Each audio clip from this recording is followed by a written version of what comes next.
Now we're going to talk about 16th notes. Again, let's look back at the quarter note. How do we count quarter notes? 1, 2, 3, 4. And now let's relate that to 16th notes. So for each one quarter note, you can fit in 4 16th notes. Okay, so you can fit in 16 16th notes within one bar of 4/4 music. Okay, so there's 4 counts in a bar. For each count, for each quarter note, it's 4 16th notes. 4 times 4 is 16. I don't want to get too crazy with the math. Okay, this is drumming. This is not math class. And I definitely don't want to go all the way there. But I really want you to understand how that relates. So just like in the past, these 16 notes, they're all evenly spaced. And I count these 1E and a, 2E and a, 3E and a, 4E and a, 1E and a, 2E and a, 3E and a, 4E and a. And that's pretty much the only way I've ever heard to count them. That's the easiest way. And it's really, really important that when you're playing 16th notes, at least now, when you're first starting out, or if you haven't in the past, it's really important that you learn how to count these when you play them. Okay, so what I'm going to do for you guys, I'm going to play exercise 1 for you at 60 and 100 beats per minute. And I really want you guys to count out loud along with what I'm playing. All right, so here we go at 60 and 100 beats per minute.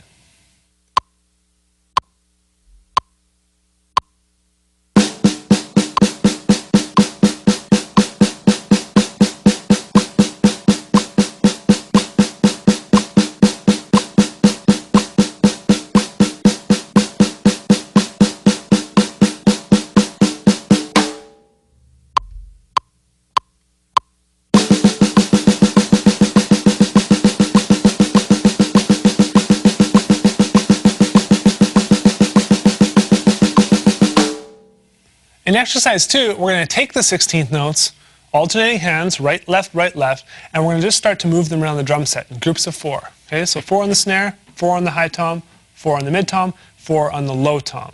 Now, just because we're doing it in groups of 4 now does not mean they're always in groups of 4. This is just the easiest way to learn and understand how 16th notes relate to the quarter note. So I'm going to play these for you guys at 60 and 100 beats per minute. Here we go.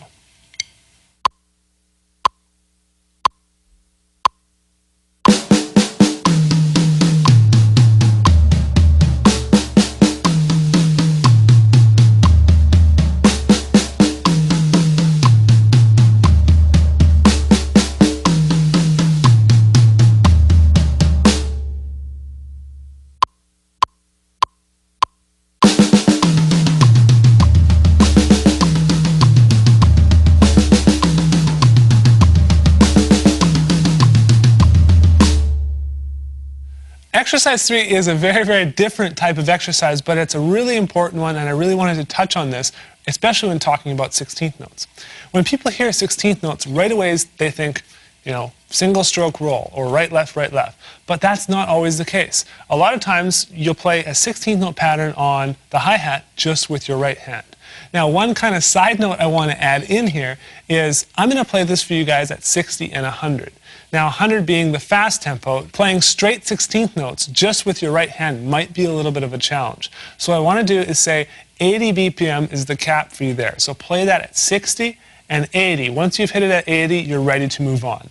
But eventually, you will want to get that up to 100 beats per minute. And this all goes back to the very first drum clinic I went to. It was with Dave Weckel, and he is saying, if you're hitting the hi-hat with 2 hands and then coming down and hitting the snare and counts 2 and 4, that's great. But what if the producer or engineer asks you for cross stick, which is a side stick on the snare? Well, you still got to play that pattern on the hi-hat, so you have to learn to do that with one hand. So it's really important to develop that as a technique, but just because we're trying to learn 16th notes here, I'm not going to say you need to complete it at 100 beats per minute.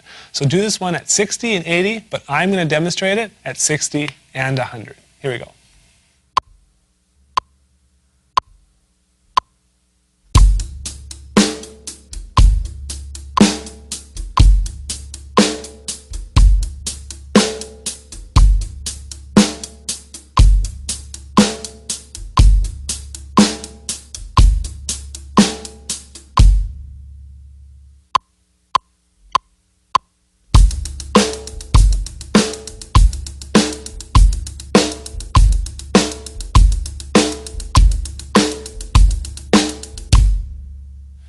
Exercise 4 is very similar to exercise 3, except we're going to be alternating hands. So 2 hands on the hi-hat, and your right hand comes down to hit the snare on counts 2 and counts 4. Now, if you're left-handed, just start this with your left hand and bring that hand down to hit the snare on counts 2 and counts 4.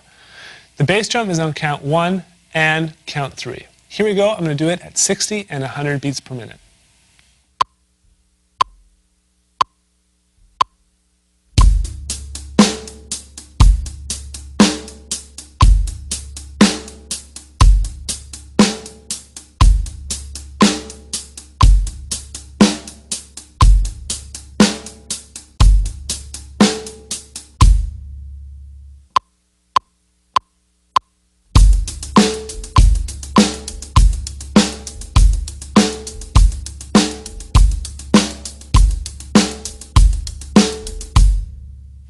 The final exercise starts off with a beat and then moves into a fill. So we're playing our 16th note pattern on the hi-hats, hitting the snare drum on counts 2 and 4, and the bass drum on counts 1 and 3. And then we're moving around the drums for 1 bar in groups of 4, and then coming back to the beat.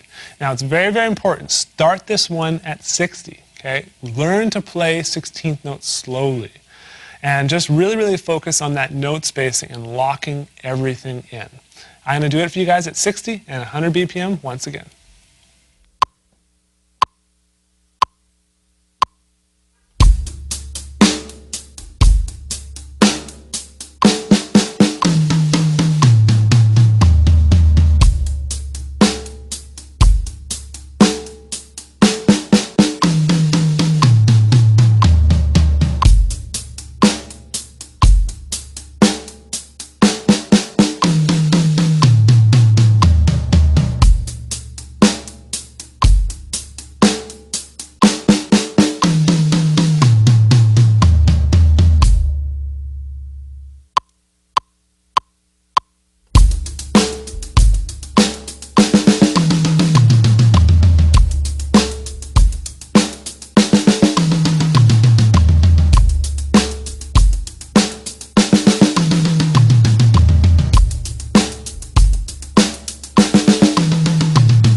All right, so let's just talk about a few things in closing. The first thing is that 16th notes, they're not only played right, left as singles, they're also just played with one hand. So it's very important to learn to play 16th notes with just one hand. So you can play those 16th note grooves while keeping your left hand on the snare drum.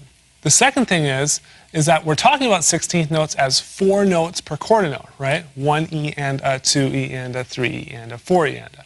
Now, when you play them, you don't necessarily have to play them in groups of 4 in each drum. So you could play 2 on the snare and 2 on the mid-tom, right? That they're still 16th notes even though you're splitting them up. And so it's just really, really important to realize that. And now the final thing I want to talk to you guys about is your assignment. It's very important that you learn these at 60, okay? Even if you can play them at 100 right now, day one, I still want you to learn them slower. Because a drummer once told me that it's sometimes more challenging to play things slower than it is to play things faster. So the techniques associated with playing slowly are very, very important. And we need to develop that when we're developing our foundation as a drummer. Okay, so learn them at 60. Once you're comfortable with that, slowly work your way up. You know, if you need to, move up to 65, do that, and then cross that out when you're done. But get to 100, play the exercises at 100 for 2 minutes straight each, and then after that, you're ready to move on to 16th note triplets, with the exception of exercise number 3, which you just need to play at 80 beats per minute before you're ready to move on. All right, thanks for watching, and I'll see you guys in the 16th note triplets video.